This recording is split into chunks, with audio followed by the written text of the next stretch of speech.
At 3 in the morning on February the 2nd, 1502, a piercing cry cut through the stone corridors of the Este castle. It was not a scream of fear nor of agony, but something far more unsettling. The guards lowered their eyes in silence, while diplomats and courtiers exchanged tense glances, each of them fully aware that what they were hearing was not ordinary passion, but the enactment of the most dangerous and secretive ritual of power in Renaissance Europe.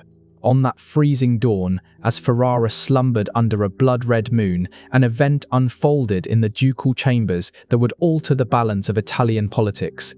Something so intimate and yet so strategic that official documents locked it away for nearly 5 centuries. When those papers surfaced, they revealed how a 22-year-old woman transformed her body into the most devastating weapon of diplomacy her world had ever seen.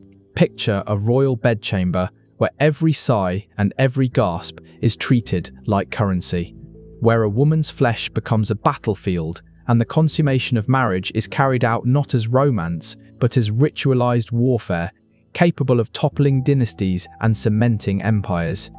What you are about to uncover is not just the truth of a scandalous wedding night. It is the revelation of a political protocol so secret and so sexually explicit that it remained buried in Europe's most confidential archives for centuries. This is how Lucrezia Borgia, daughter of a pope, twice widowed through political murders, shifted from pawn to predator. How one night of carefully observed intimacy became the cornerstone of a dynasty.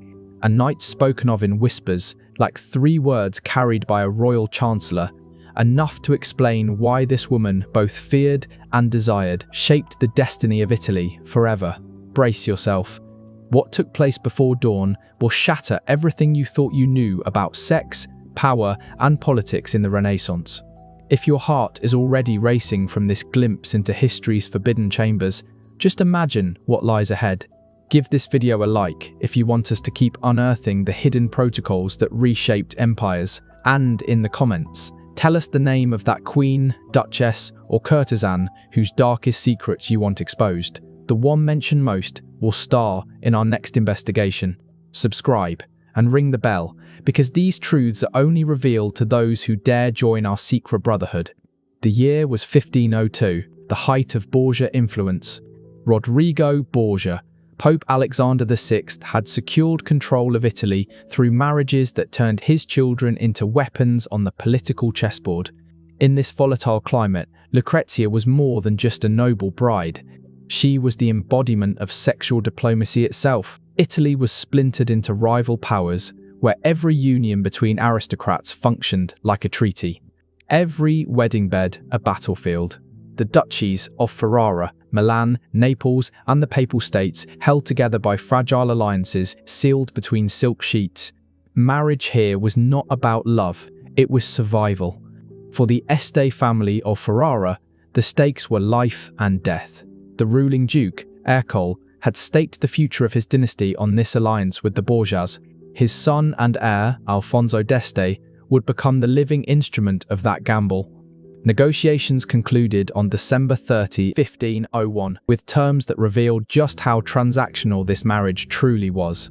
Lucrezia's dowry was 100,000 gold ducats, enough to fund entire cities for a year. Yet the real price of this deal would be measured not in gold, but in flesh on the wedding night itself. Records from the period show that secret protocols existed to guarantee aristocratic unions. Consummation was never simply private. It demanded official witnesses and confirmation, because legitimacy of the entire dynasty depended on it. The first night of marriage became a quasi-public performance, where the outcome in bed decided the fate of nations. The chosen date, February 2, was no coincidence. It was the Feast of the Purification of the Virgin, a Catholic holy day. By aligning the wedding bed with sacred ritual, the Borgias and Estes fused the divine and the carnal, making this consummation not only a sexual act, but a ritual of dynastic sanctification. Lucrezia entered Ferrara carrying the weight of 2 disastrous marriages. At 22, her beauty, described by the poet Pietro Bembo as rare and luminous, was rivaled only by her blood-stained reputation. Her first husband, Giovanni Sforza, had fled after being accused of impotence. Her second, Alfonso of Aragon, strangled to death inside the Vatican, a victim of papal intrigue. This bride was no innocent. She was a survivor, armed with intelligence, sensuality, and a dangerous mastery of turning weakness into strength. Her new husband could not have been more different. Alfonso d'Este, 25 years old, was a soldier, an engineer, and a man who forged his own cannons with bare hands. Unlike the weak courtiers of other Italian courts, Alfonso radiated power without needing to prove it. He played music with elegance, designed artillery with precision, and embodied both the strength of a warrior and the refinement of a Renaissance prince. The collision of these two figures, Lucrezia, weaponized through seduction, and Alfonso, embodying raw and pragmatic power, set the stage for one of the most explosive unions of the age. The unexpected meeting at Bentivoglio on January 31 had already changed everything. In that private encounter, Lucrezia and Alfonso discovered a spark of real attraction, something no one had planned for, and something that would complicate the cold calculations of political strategy. What was supposed to be a ritualized performance was now laced with authentic passion, giving the coming night an intensity that neither church nor state could fully control. On February 2nd, Ferrara became a theatre. The triumphal procession that carried Lucrezia into the city was staged like an overture to the true performance that would follow behind locked doors. Citizens cheered as she passed, cloaked in a French gown lined with ermine, a necklace of diamonds and rubies catching the winter light. But as the people applauded, another performance was already being prepared in secret. In the palace corridors, spies and scribes positioned themselves to record the smallest detail of what was about to unfold. Among them was Isabella d'Este's own chancellor, placed there by the Duchess herself, a rival determined to turn the most intimate of knights into political intelligence. This was no coincidence. It was espionage, a deliberate act to gather proof that could later be weaponized in the cutthroat world of Italian power politics. The date itself added another layer of symbolism. On February 2nd, the Feast of the Purification of the Virgin Mary carried with it a paradox: sanctity and sexuality fused together, the sacred colliding with the profane.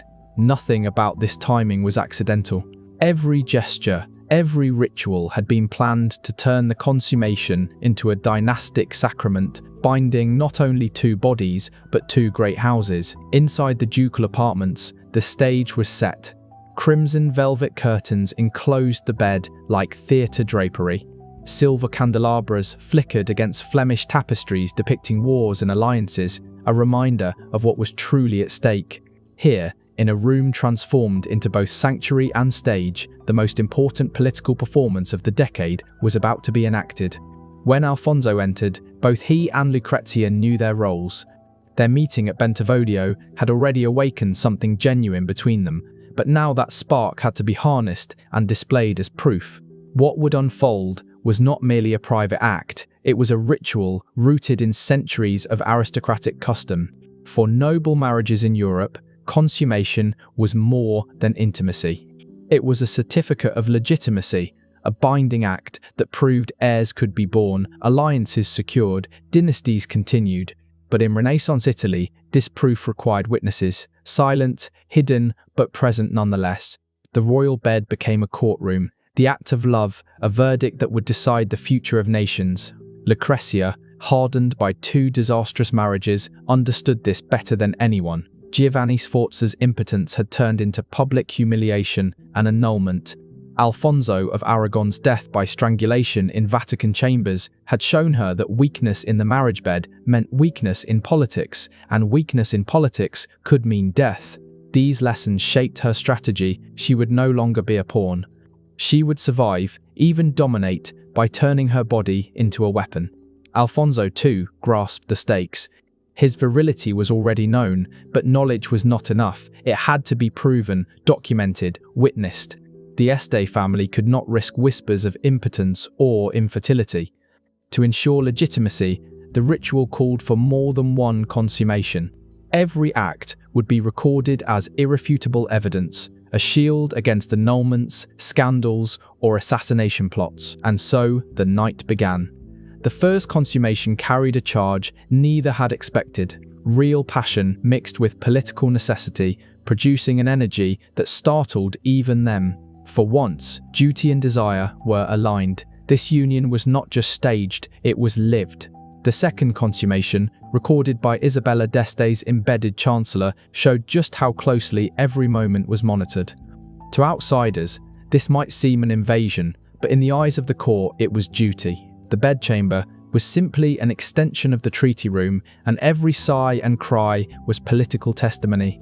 The third and final act sealed the ritual. It was no longer just the bonding of two individuals, it was the creation of a living alliance, a new axis of power between the Borgia and Este families. The official records of that night provided the legal and political validation both houses needed. Alfonso's endurance and composure proved not only his virility, but his psychological steel. To perform under such pressure required the same discipline he showed as a military leader. Lucrezia, for her part, revealed the survivor's instincts that had kept her alive through betrayal and blood. Together, they had transformed a dangerous test into triumph. This night of passion witnessed, documented, and sanctified was not just about love, it was politics, it was power. Lucrezia's ability to transform weakness into power, turning her own body into a shield against political destruction, set a precedent that would echo across the Renaissance. The meticulous notes recorded by the official chancellor became more than gossip or scandal. They became a binding document, a certificate of dynastic legitimacy that could protect the Este-Borgia union for decades. Within those pages lay a guarantee against annulment, against plots to undermine the marriage, against the excuses rival powers often used to launch military or diplomatic attacks. That night, on February 2nd, 1502, created a new paradigm. From then on, documented multiple consummation was not an oddity but the standard for validating political unions of the highest importance. The royal bedchamber was no longer simply a private space. It was a courtroom, a stage, and a battlefield where sexual performance itself determined the fate of empires.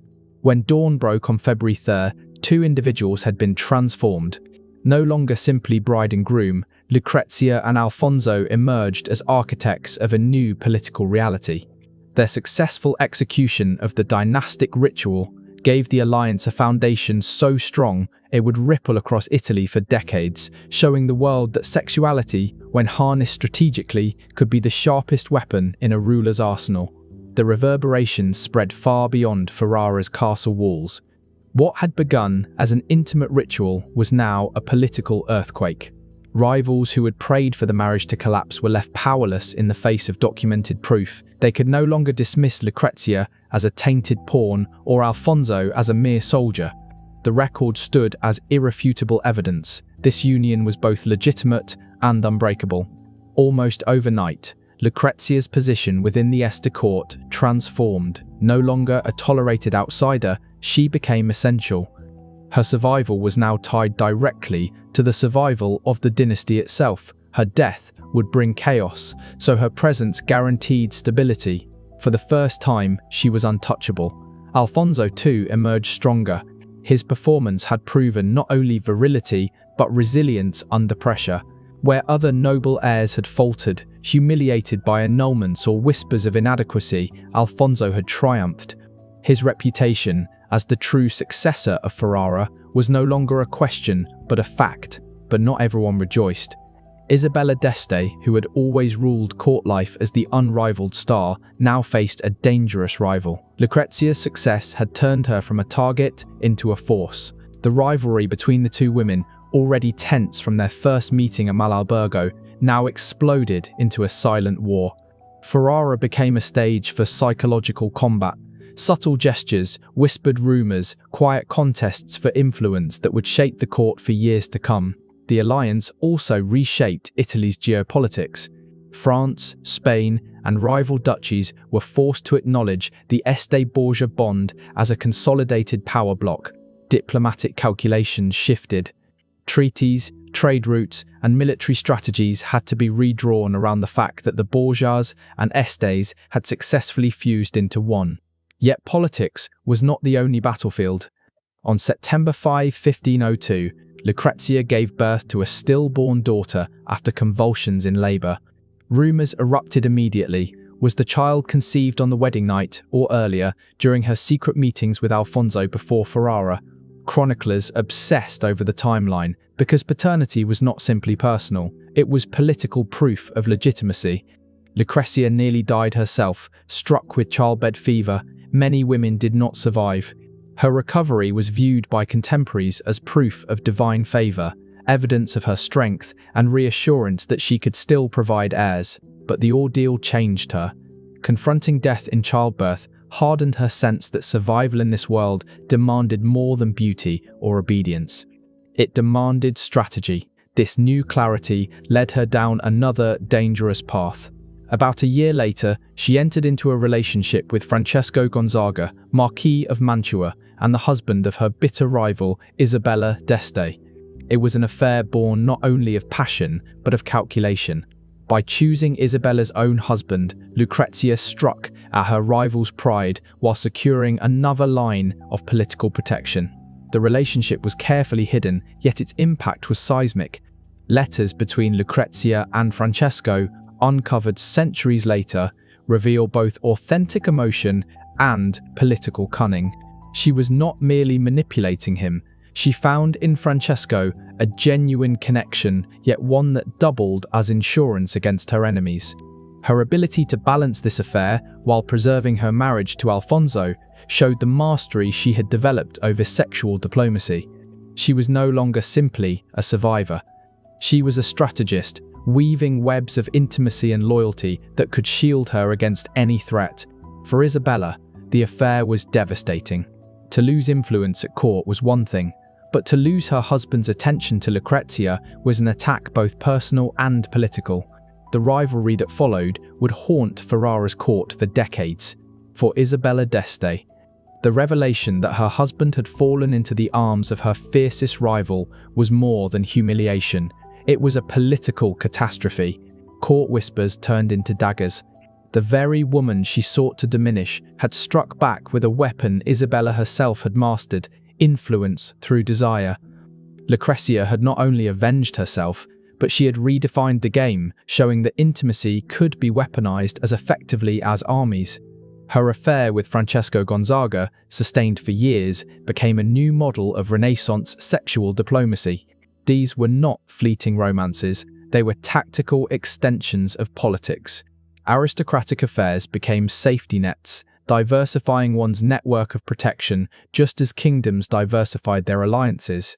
Other noble houses soon followed, weaving their own webs of lovers and confidants as shields against betrayal and exile. Meanwhile, the legitimate heirs, Lucrezia bore Alfonso, cemented her position beyond dispute. Each birth was living proof that the legitimation protocol of her wedding night had succeeded. With every child, she was no longer simply tolerated, she was indispensable. The Este dynasty's survival was tied directly to her body, her resilience, and her ability to deliver continuity. Her evolution was extraordinary. Once a pawn trapped in the brutal mechanics of dynastic marriage, Lucrezia had transformed into an architect of her own fate. She turned the vulnerabilities of her gender into tools of power, showing that strategy could coexist with survival. Where others were broken by circumstance, she mastered it. The wedding night of February 2nd and the archives it left behind remain one of the most detailed windows into how Renaissance marriage diplomacy truly worked. Strip away the fairy tale gowns and poetic vows, and what remains is raw calculation.